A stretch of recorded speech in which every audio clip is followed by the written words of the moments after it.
एक बला की खूबसूरत लड़की कुएं पर पानी भर रही थी। नगर नरेश जब उधर से गुजरा तो उसकी नजर उस नवयौवना पर पड़ गई। इतनी सुंदर नारी राजा ने अपने पूरे जीवन काल में नहीं देखी थी। पास जा जब राजा ने उस लड़की से उसका नाम पता पूछना चाहा तो बिना कोई उत्तर दिए वो चुपचाप वहाँ से भाग गई। मंत्रमुग्ध सा हो राजा भी अपने घोड़े पर बैठ लड़की के पीछे पीछे हो लिया। सहमी हुई लड़की भागकर अपने घर में घुस गई और अपने पिता से बोली, पिताजी, कोई अनजान व्यक्ति मेरे पीछे पीछे आ रहा है। लड़की का पिता जब तक कुछ समझ पाता तब तक राजा भी उस लड़की के पीछे पीछे उसके घर के अंदर आ गया। जब लड़की के पिता ने राजा को देखा तो उसने तुरंत राजा को पहचान लिया। व्यक्ति हाथ जोड़कर बोला, महाराज, एक गरीब के घर आपका कैसे आना हुआ? राजा बोला, अगर तुम्हें कोई परेशानी ना हो तो मैं तुम्हारी बेटी के साथ विवाह करना चाहता हूँ। राजा की बात सुन हैरान ब्राह्मण बोला, महाराज, भला मुझे क्या परेशानी होगी? उल्टा मैं तो बहुत खुश हूँ कि मेरी बेटी रानी बनेगी। दूसरे कक्ष में खड़ी ब्राह्मण कन्या ने जब सारी बात सुनी तो वो भी शर्मा गई। ब्राह्मण ने खुशी खुशी तुरंत सारा ताम झाम कर अपनी बेटी का विवाह राजा के साथ कर दिया। राजा अपनी नव विवाहिता पत्नी को अपने साथ घोड़े पर बैठा राजमहल की तरफ चल पड़ा। चलते चलते रात का समय हो गया और रास्ते में एक घना जंगल लगता था। जब राजा उस जंगल में से निकलने लगा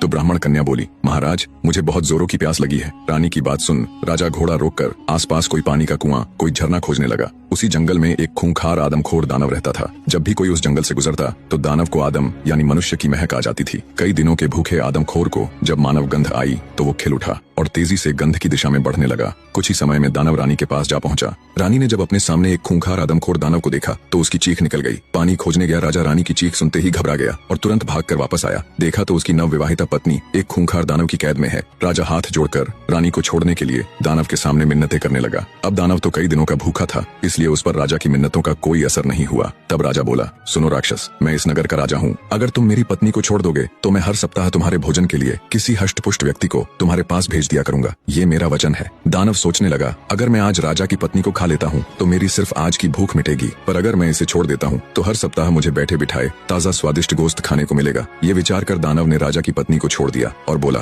तुम्हारे पास 7 दिन का समय है। अगर तुमने अपना वचन नहीं निभाया तो याद रखना, मैं तुम्हारे महल में घुसकर किसी को भी जीवित नहीं छोड़ूंगा। राजा भारी मन से अपनी पत्नी को ले राजमहल वापस आ गया। सोच रहा था, रानी को तो उस दानव से बचा लिया, मगर अब हर सप्ताह उस दानव के पास आदमी कहाँ से भेजूंगा।